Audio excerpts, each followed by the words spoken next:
Les positions sont connues et elles marquent aussi l'unité, pas simplement des Européens, mais de tous les alliés qui se sont retrouvés dans cette coalition des volontaires que nous avons bâtie ces derniers mois, qui est de dire que nous tenons évidemment à cette unité, que nous voulons que tout ce qui concerne l'Ukraine soit discuté avec l'Ukraine, que nous voulons une paix qui soit robuste et durable, c'est-à-dire une paix qui règle à la fois les questions territoriales mais de garantie de sécurité pour l'avenir.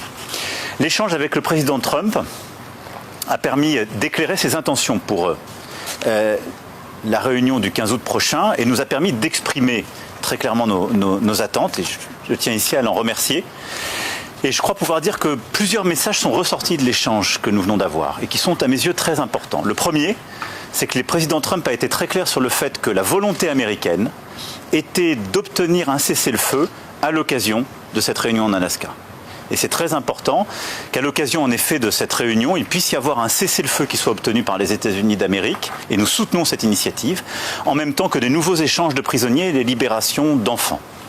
Le deuxième élément, sur lequel les choses ont été très claires et exprimées ainsi par le président Trump, c'est que les questions territoriales qui relèvent de l'Ukraine ne peuvent être négociées et ne seront négociées que par le président ukrainien. Et c'est la position que nous soutenons. Elle a été très clairement exprimée par le président Trump. Et donc, elle augure de nos réunions à venir.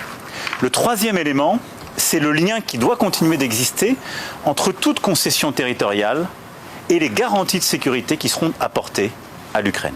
Vous savez que c'est la position que nous défendons, sur laquelle nous nous sommes battus ces derniers mois, qui a donné lieu même à l'existence et à la planification de notre coalition des volontaires.